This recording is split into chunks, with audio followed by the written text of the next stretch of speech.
Hello student, आशीर्वाद academy Sarana में आपका हार्दिक स्वागत है। आज का जो अपना विषय है वो है मूल्यांकन के अंदर मापन और मापन की के जो स्तर हैं, मापन की जो मापनी हैं, उनके बारे में हम अध्ययन करेंगे। तो आशा करता हूँ आपको ये वीडियो जो है अच्छी लगेगी। तो आइए स्टार्ट करते हैं अपना आज का जो topic, measurement and it's scale. Measurement and it's scale क्या है, यानी मेजरमेंट क्या है। मेजरमेंट तक पहुंचने से पहले हम थोड़ा इवैल्यूएशन पे बात कर लेते हैं कि इवैल्यूएशन क्या है, मूल्यांकन क्या है। देखिए, यदि आप कोई भी विषय की बात करते हैं, सब्जेक्ट की बात करते हैं, तो उसमें आपके कोई ना कोई प्राप्य उद्देश्य आप जो है तैयार करते हैं, कोई ना कोई ऑब्जेक्टिव आप तैयार करते हैं। किसी भी विषय के अंदर आप ऑब्जेक्टिव तैयार करते हैं और उन ऑब्जेक्टिव की यदि आप प्राप्ति करते हैं, या फिर आप ये कह सकते हैं कि हमने उन उद्देश्यों की कितनी प्राप्ति की है, उसका हम मूल्यांकन करते हैं। इसको एक फिगर के माध्यम से समझते हैं कि मान लीजिए आपका ये कोई सब्जेक्ट आपके पास है, ये कोई सब्जेक्ट है और इस सब्जेक्ट से रिलेटेड आपने कोई ऑब्जेक्टिव आपने तैयार किए हुए हैं। आपने ऑब्जेक्टिव जो है बना दिए हैं, बहुत सारे ऑब्जेक्टिव जो है बनाए हुए हैं, और फिर आप क्या करते हैं, किन ऑब्जेक्टिव की प्राप्ति हुई है या नहीं हुई है, उसके लिए आप क्या करते हैं, मूल्यांकन करते हैं। क्या करते हैं, इवैल्यूएशन करते हैं। तो अब बात क्या है कि यहाँ पर जो इवैल्यूएशन हुआ है, मूल्यांकन हुआ है, क्या हम किन का मूल्यांकन करते हैं। पहले तो हमें जो उद्देश्य आपने बनाए हुए हैं, जो आप ये कह सकते हैं जो प्राप्य उद्देश्य आपने बनाए, उन उद्देश्यों की प्राप्ति का पता लगाते हैं मूल्यांकन के माध्यम से। आपने उन उद्देश्यों की प्राप्ति कहाँ तक करी है। किसी भी बच्चे का मूल्यांकन करने के लिए जो आपके विषय से संबंधित जो ऑब्जेक्टिव आपने बनाए थे, उन ऑब्जेक्टिव की प्राप्ति के लिए आप क्या करते हैं, उन ऑब्जेक्टिव पर जब आप काम कर लेते हैं और काम करने के बाद आप उनका मूल्यांकन करते हैं, आप ये देखते हैं कि हमने किन किन उद्देश्यों की प्राप्ति कर ली है, हमने किन किन उद्देश्यों की प्राप्ति कर ली है। हम ये देखते हैं कि हमने कौन कौन से उद्देश्यों को प्राप्त किया है। उन उद्देश्यों को प्राप्त करने के बाद हम ये देखते हैं कि हम अपने सब्जेक्ट का मूल्यांकन करते हैं। हमने सब्जेक्ट लिया था, जो अपना विषय था, उसका जो है मूल्यांकन किया जाता है। यानी किसी भी, अगर कोई भी टीचर है, अब आप यहाँ से समझिए कि यहाँ पर क्या है, कोई भी एक टीचर है, वो टीचर क्या करता है, वो अध्यापक क्या करता है, इसके बच्चे हैं, ये स्टूडेंट हैं, ये सभी क्या है, इसके स्टूडेंट हैं, और अब इन स्टूडेंटों को वो क्या करता है, कितना अच्छा सिखाया है, कहाँ जो विषय ये पढ़ा रहा है, उस विषय का मूल्यांकन किया जाता है। अब यदि जैसे जैसे ये प्रोसेस बनाता है, पहले क्या करता है, ये पहले ऑब्जेक्टिव तैयार कर लेता है कि जो विषय मैं पढ़ाने जा रहा हूँ, अगर मैं बच्चों को पढ़ाऊँगा, इस मेथड से पढ़ाऊँगा, इस मेथडोलॉजी से पढ़ाऊँगा, तो उसके अकॉर्डिंग वो उद्देश्य जो बच्चों को उन्होंने पढ़ाया हुआ है, जो विषय उसने पढ़ाया हुआ है, जिस भी मेथड का यूज करके पढ़ाया है, वो ये चेक करता है कि उन उद्देश्यों की प्राप्ति कितनी हुई है। यानी टीचर भी अपने बच्चों का क्या करता है, मूल्यांकन करता है। किसका, कि भाई उसने जो सिखाया है, बच्चों द्वारा कहाँ तक सीखा गया है, जो शिक्षा प्रक्रिया उसने अधिगम प्रक्रिया या आप ये कह सकते हैं शिक्षण अधिगम प्रक्रिया उसने अपनाई थी वो कहाँ तक सार्थक सिद्ध हुई है, और वो तभी पता हो सकता है जब आप उसका जो है मूल्यांकन करते हैं। जब आप मूल्यांकन करेंगे तभी आप उसकी सार्थकता और निरर्थकता का पता लगा सकते हैं, उसकी अच्छाई और बुराई का पता लगा सकते हैं।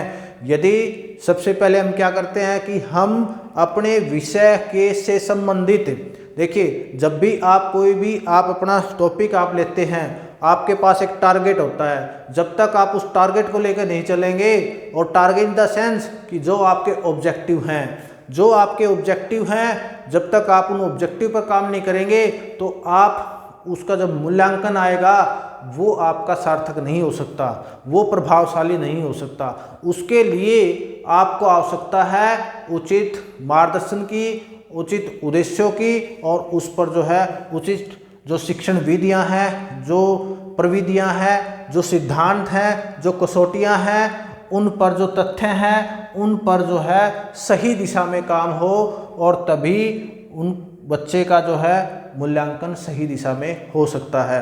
अब मूल्यांकन हम करते कैसे हैं? देखिए ये जो मूल्यांकन है ये एक प्रोसेस है, एक प्रक्रिया है, एक सतत प्रक्रिया हम कह सकते हैं, सतत एवं नियंत्रण प्रक्रिया हम कह सकते हैं। क्योंकि मूल्यांकन यदि बच्चे का करना है तो आप एक ही वे में और लगातार करते हुए रहना पड़ेगा, तभी आप उसकी सार्थकता का सही मूल्यांकन आप कर सकते हैं। उनकी जो विषय से संबंधित जो उन्होंने ग्रहण किया है उनकी जांच आप कर सकते हैं, और उसके लिए केवल अंकों को देना ही आप ये नहीं कह सकते कि वो आपका जो है मूल्यांकन है। क्योंकि सबसे पहली जो कड़ी है वो मेजरमेंट से शुरू होती है, मापन से शुरू होती है। कि जब आप बच्चे की परीक्षा लेते हैं तो बच्चे की परीक्षा में आप टीचर क्या करता है कि उनकी परीक्षाएं लेता है। जैसे यहाँ पर ये टीचर है, इनकी अलग अलग परीक्षाएं लेता है। भाई इसको जो है या तो वो वीकली आपकी ले सकता है, वीकली ले सकता है, या फिर वो 15 डेज में भी रख सकता है, मंथली हाफ मंथ रख सकता है, त्रैमासिक रख सकता है यानी क्वार्टरली रख सकता है, और मंथली भी रख सकता है, हाफ ईयरली भी रख सकता है, या फिर ईयरली रख सकता है। तो किसी भी वे में वो टेस्ट परीक्षा रखे, लेकिन वो परीक्षा का जब वो परीक्षा देते हैं उन परीक्षा के आधार पर वो उन बच्चों का मूल्यांकन करता है। अब यदि बच्चे ने केवल मापन की यदि जहाँ पर बात की जाए इस मूल्यांकन के अंदर, इस मूल्यांकन तक पहुँचने के लिए हमने कुछ प्रोसेस से गुजरना पड़ता है। वो प्रोसेस क्या है? अगर हम बात करें इस प्रोसेस तक गुजरने के लिए,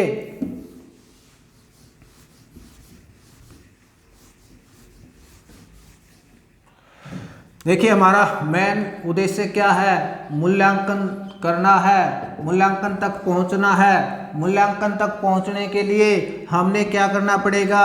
उसका मेजरमेंट करना पड़ेगा।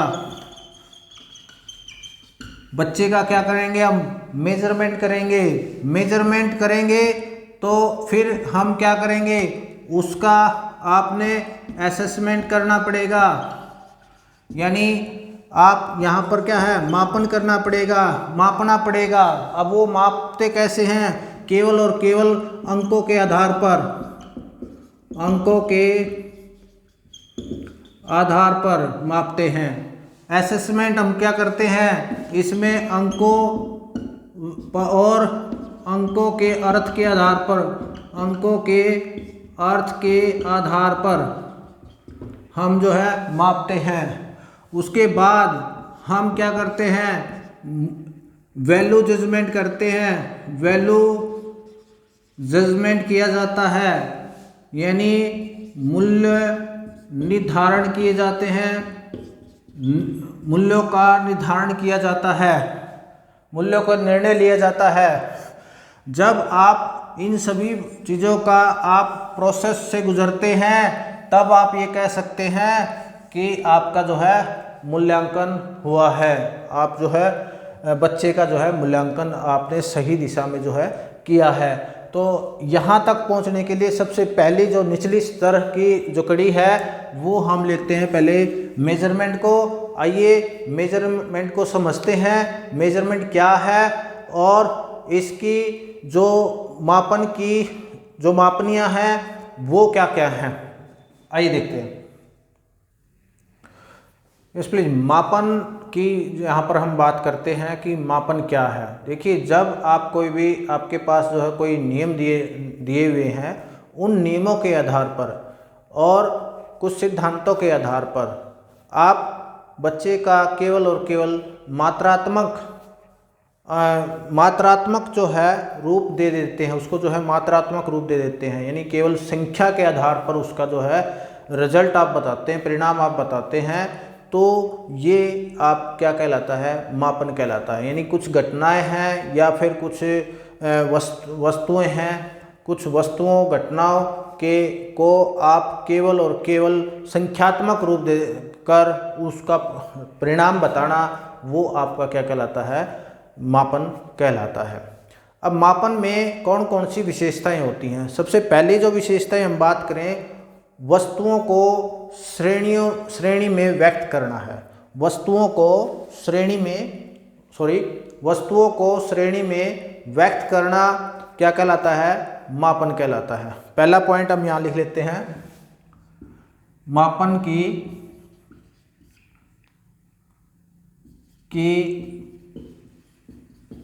विशेषताएं।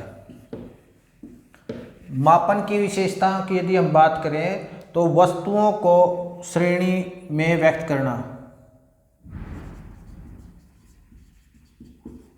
वस्तुओं को श्रेणी में व्यक्त करना आपका क्या कहलाता है, मापन कहलाता है। दूसरा, संख्याओं की श्रेणी को व्यक्त करना, संख्याओं की श्रेणी को व्यक्त करना, ये भी आपका क्या कहलाता है, मापन कहलाता है। और तीसरा और अहम पॉइंट क्या है, वस्तुओं को अंक प्रदान करने वाले नियमों को व्यक्त करना, वस्तुओं को अंक प्रदान करने वाले नियमों को व्यक्त करना। यहाँ पर क्या होता है कि जो भी वस्तुएं हैं उनको हम क्या करते हैं, उनको अंक प्रदान कर देते हैं, और जो अंक हम किस तरह से प्रदान करते हैं उन्हीं नियमों को व्यक्त करना क्या कहलाता है, इसकी मापन की विशेषता बन जाती है। और मापन क्या है, मापन एक का दायरा जो है सीमित होता है, और इसको हम जैसे हम मूल्यांकन की बात करते हैं तो मूल्यांकन की अपेक्षा मापन का जो दायरा है वो सीमित होता है, संकुचित होता है। और इसके लिए यहाँ पर और आप इसमें क्या कह सकते हैं, ये देखते हैं क्या कहा मैंने कि यहाँ पर और क्या कह सकते हैं कि एक तो हमने बात यहाँ पर कही है कि मापन का क्षेत्र क्या होता है, सीमित होता है। इसमें तुलनात्मक अध्ययन करना असंभव है, संभव नहीं है, असंभव है। इसमें तुलनात्मक अध्ययन नहीं होता। छठा पॉइंट हम यहाँ पर कह सकते हैं कि ये मापन केवल ये परिमाणात्मक या संख्यात्मक होता है, परिमाणात्मक या संख्यात्मक होता है। यानी यहाँ पर हमें केवल क्वांटिटेटिव आप कह सकते हैं कि क्वांटिटी बताई जाती है, केवल संख्या बताई जाती है, या आप कह सकते हैं मात्रात्मक, ये जो है मात्रात्मक होता है। उसके बाद इसमें आप और क्या कह सकते हैं कि इसके द्वारा निदानात्मक तथा उपचारात्मक शिक्षण संभव नहीं है, यानी निदानात्मक एवं उपचारात्मक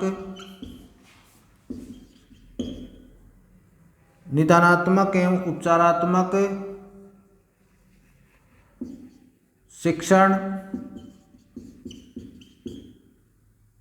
संभव नहीं। और आप इसमें कह सकते हैं, इसमें समय,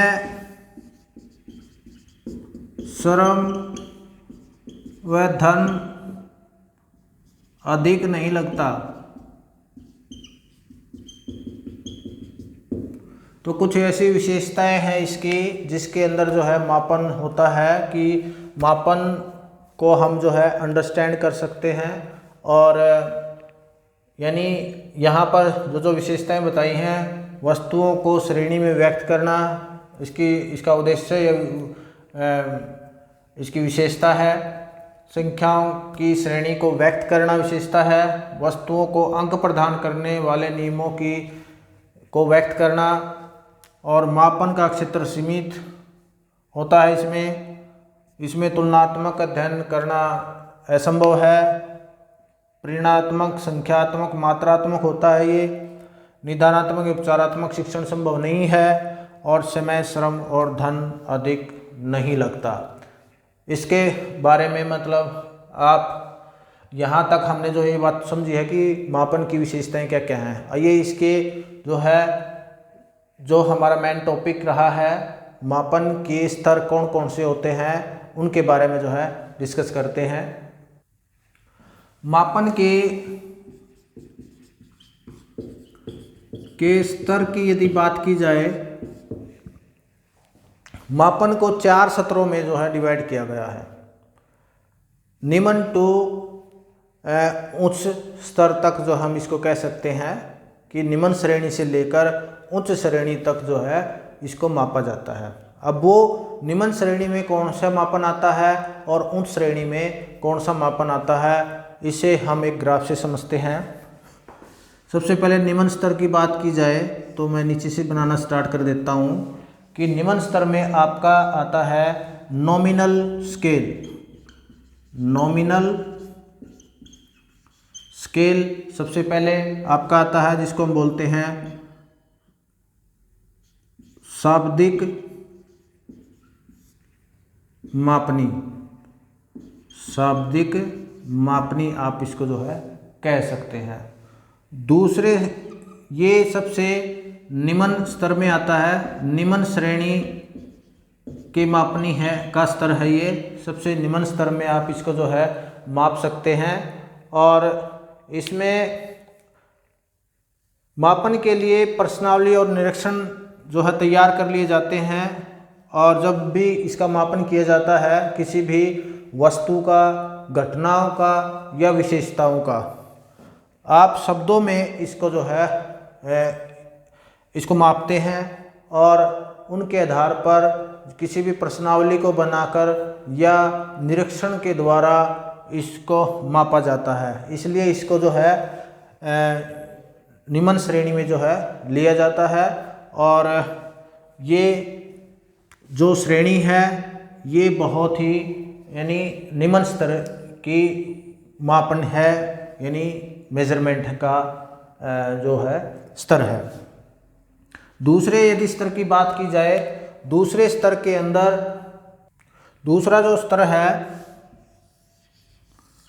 आपका ऑर्डिनल स्केल है।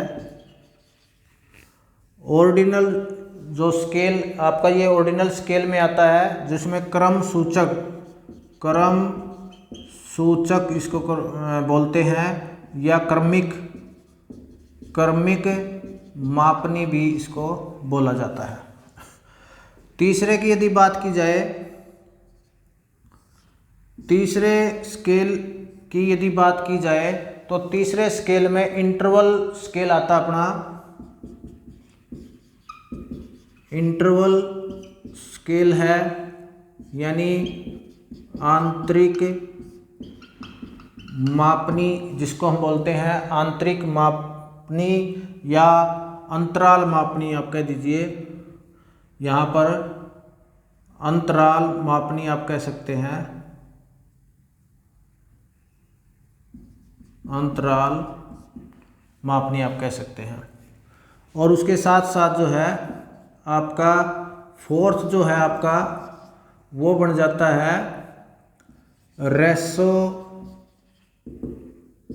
स्केल की बात है, यानी अनुपात मापनी है, अनुपात मापनी है। ये सबसे निम्न श्रेणी में है। नॉमिनल स्केल शाब्दिक मापनी सबसे निम्न श्रेणी में आता है। और सबसे निम्न श्रेणी को आप ये कह सकते हैं, मान लीजिए इसमें वो अलग अलग समूह बना देता है और जब उसकी मेजरमेंट की जाती है उसके अलग अलग समूह में बांट देता है, अलग अलग श्रेणियों में बांटा जाता है। और जिस प्रकार से यदि मतगणना होती है, मतदान होता है, तो उस समय पुरुषों को और स्त्रियों को अलग अलग उसमें ग्रुपों में बांट दिए जाते हैं। या फिर यदि गेम होते हैं, या क्रिकेट होता है, फुटबॉल होता है, तो वहाँ पर अलग अलग खिलाड़ियों को जो है अलग अलग देश के खिलाड़ियों को अलग अलग उसमें बांट देते हैं। उनकी जो ड्रेस है वो अलग अलग होती है। तो इस टाइप के जो नंबर उनको दिए जाते हैं, जो कोड उनको दिए जाते हैं, या फिर आप ये कह सकते हैं कि जैसे पिन कोड है, पिन कोड के माध्यम से भी हम जो है अलग अलग राज्यों के या अलग अलग डिस्ट्रिक्ट के जो है पिन कोड जो है अलग अलग हैं, तो वहाँ पर भी उनको जो है डिस्ट्रीब्यूट किया गया है। किसी न किसी तरह से उनको जो है पहचान दी गई है, उनको पहचान दी जाती है, जिससे कि हम उसको आइडेंटिफाई कर सकें और पहचान सकें। और केवल यहाँ पर क्या है कि यदि किसी की पहचान देना वो एक सिंपल टास्क है, तो इसलिए ये निम्न श्रेणी में लिया गया है। इसमें ज़्यादा और नहीं कुछ होता।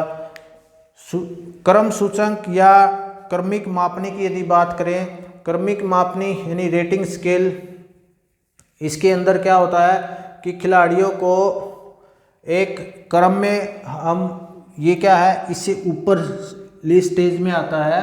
ये निम्न श्रेणी से थोड़ा ऊपर होता है, क्योंकि ये शाब्दिक मापनी से अच्छा माना जाता है, क्योंकि इसमें जो है एक क्रम के अनुसार उसको मापा जाता है। या तो उसको आरोही क्रम में मापते हैं या अवरोही क्रम में, यानी या उसको डिसेंडिंग ऑर्डर में कह लीजिए या असेंडिंग ऑर्डर में कह लीजिए। उनको क्रम वाइज जो हम उसको मापते हैं। जो भी वस्तुएं हैं, घटनाएं हैं, विशेषताएं हैं, उनको एक क्रम के अनुसार जो है मापा जाता है।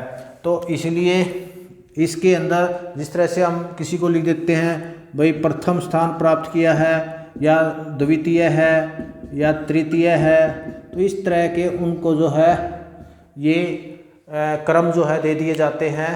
फर्स्ट, सेकंड, थर्ड, फोर्थ, ये क्रम वाइज उसको जो है मापते हुए जाते हैं। और इसमें और क्या हो सकता है कि इसमें विद्यार्थियों को जो प्राप्तांक होते हैं, विद्यार्थियों से जो टेस्ट लिए जाते हैं, जो परीक्षाएं द्वारा जो उनके परीक्षाएं ली जाती हैं, तो उनके अंकों के आधार पर उनको जो है फर्स्ट, सेकंड, थर्ड, फोर्थ, इस तरह से जो उनको जो है श्रेणियों में बांट देते हैं, वर्गों में बांटा जाता है। कई बार हम देखते हैं कि क्लास के अंदर भी जो है हम उनकी परफॉर्मेंस के आधार पर उनके ग्रुप बना देते हैं।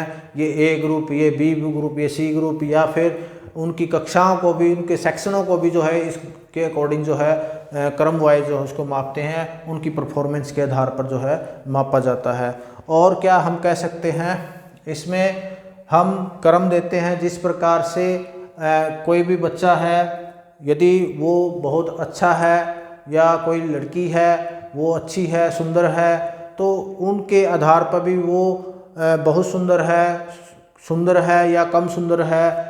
या फिर किसी भी बच्चे की परफॉर्मेंस के आधार पर वो, उसका जो व्यवहार है वो रूड है, या कम अच्छा है, या अच्छा है, या बहुत अच्छा है।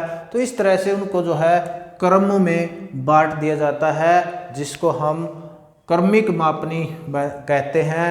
और ये या क्रम सूचकांक मापनी इसको जो है कहा जाता है। नेक्स्ट चलते हैं नेक्स्ट जो इन्होंने कहा है अंतराल मापनी, जिसको अंतरों में बांटते हैं, इंटरवल स्केल के नाम से जाना जाता है। और इस मापनी की विशेषता क्या है? ये जो मापनी है अंतराल मापनी जिसको हम कहते हैं, ये अपनी जो पहली दोनों मापनियां हैं, चाहे वो शाब्दिक मापनी है, चाहे वो सूचकांक या क्रमिक मापनी है, उन दोनों की अपेक्षा ये अच्छी मानी गई है। यानी शुद्ध जो परिणाम है, शुद्ध परिणाम ये हमें देती है, अच्छे परिणाम जो है ये दे सकती हैं इनकी अपेक्षा, यानी इनके कंपैरिजन में ये क्या है, अधिक विकसित भी है, अधिक विकसित भी है।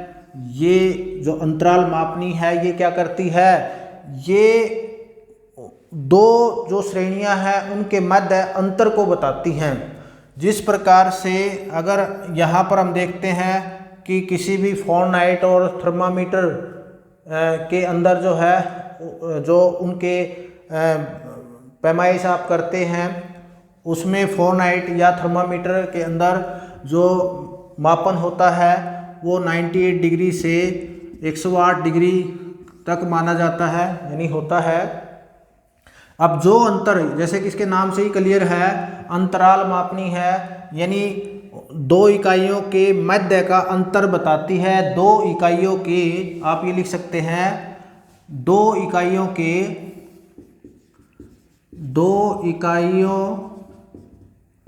के मध्य का अंतर बताती हैं। जिस तरह से 98 डिग्री से सेल्सियस से 108 डिग्री सेल्सियस तक जो अंतर है, वही अंतर 98 से 99 के बीच में हो सकता है, और वही अंतर 160 डिग्री से 108 डिग्री के अंतराल में होगा।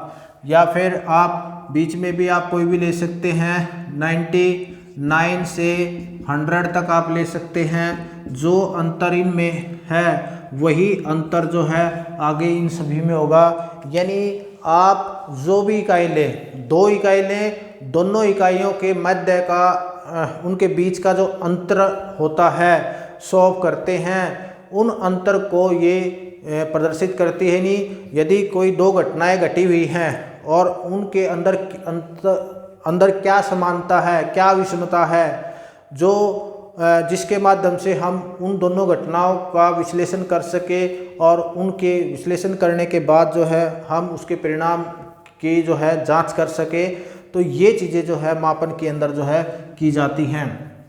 यानी इसे इंटरवल स्केल के अकॉर्डिंग हम करते हैं।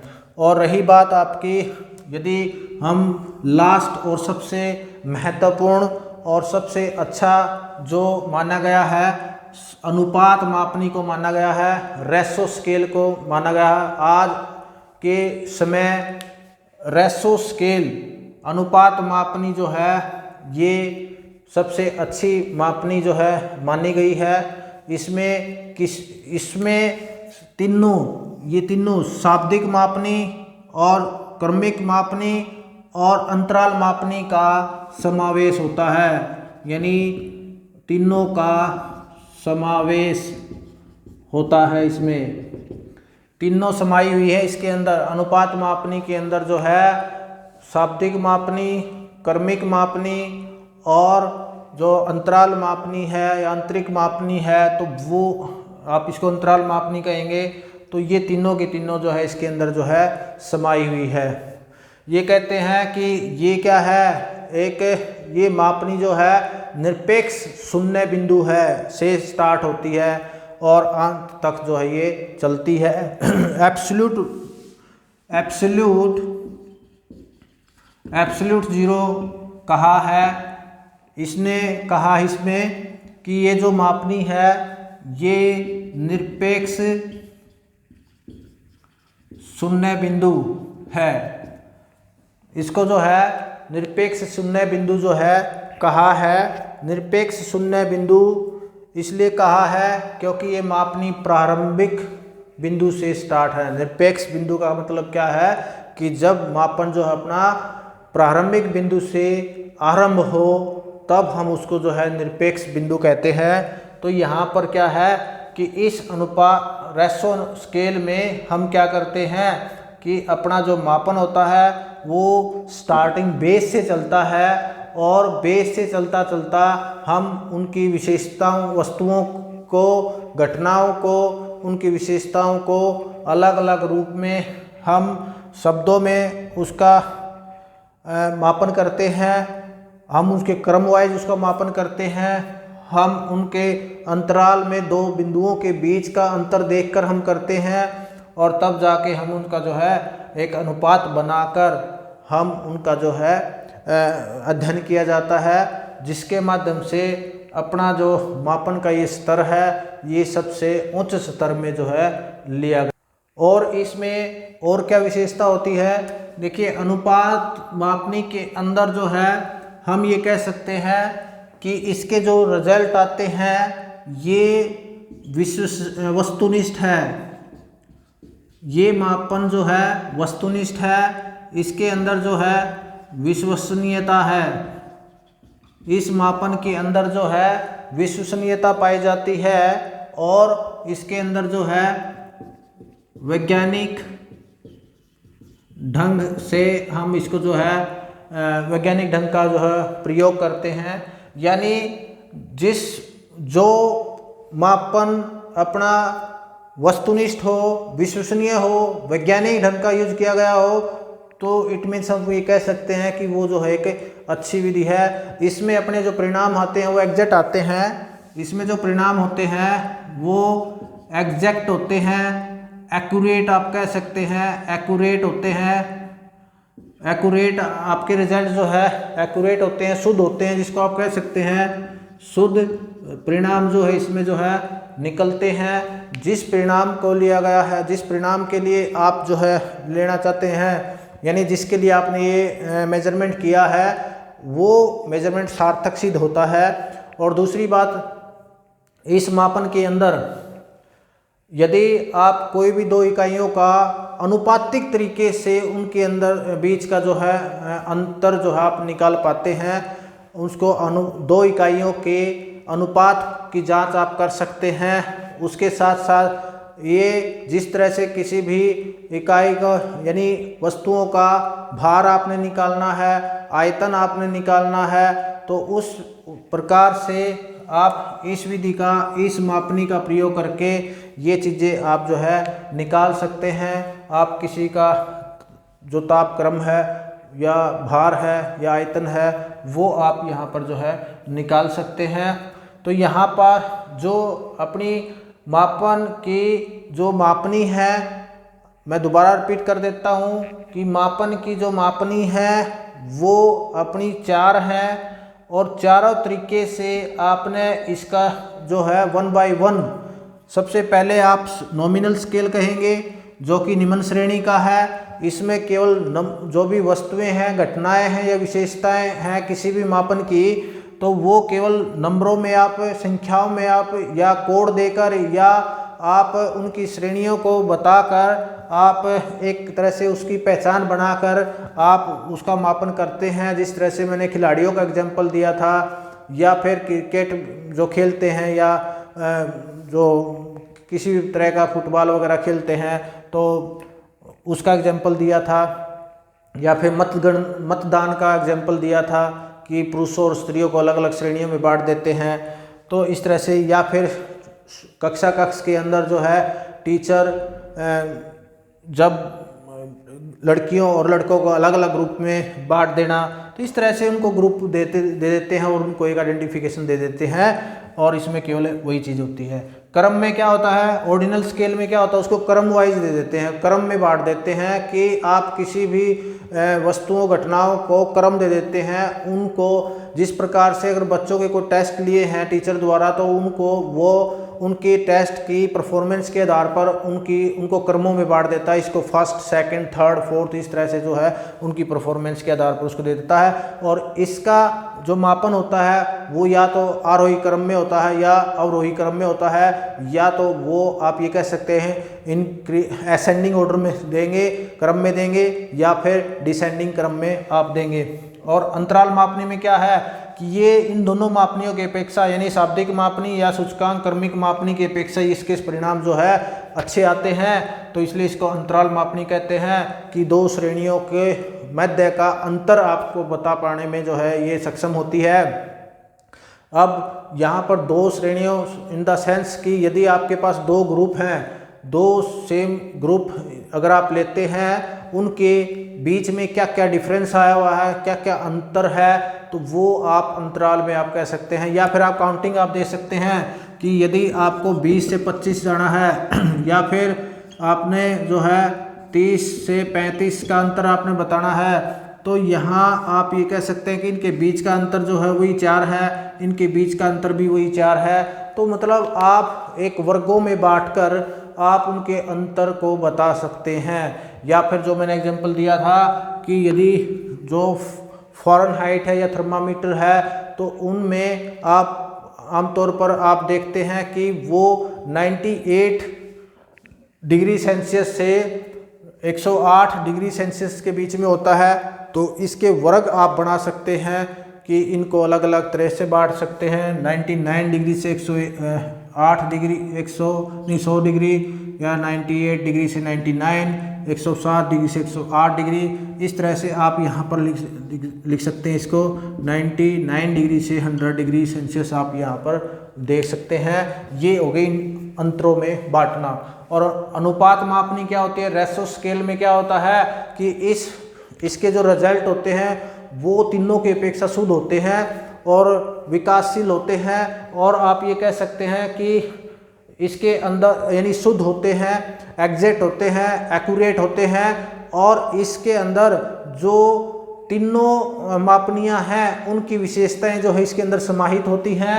और आप इसमें कह सकते हैं कि ये जो अनुमापन है इसके परिणाम जो है वस्तुनिष्ठ होते हैं, विश्वसनीय होते हैं और वैज्ञानिक होते हैं। और आप ये कह सकते हैं कि इसके मापन की जो विशेषता है वो निरपेक्ष शून्य बिंदु है। निरपेक्ष शून्य बिंदु का मतलब क्या है कि मापन को प्रारंभ से शुरू किया गया है, कि मापन को प्रारंभ से शुरू करके और अंत तक जो है उसके परिणाम तक जो है हमें चलना होता है। इसलिए ये इसके परिणाम जो है काफ़ी हद तक जो है बेटर होते हैं, अच्छे होते हैं इनकी अपेक्षा। तो आशा करता हूँ कि ये वीडियो जो है, ये टॉपिक जो है आपको जो समझ में आया होगा। तो इसके लिए आप इसको जो है आपने इतना समय दिया, आपने कुछ सीखा, मुझे बड़ी खुशी हुई। तो आशा कर बहुत जल्द ही हम आपको जो है अगली वीडियो में मिलते हैं।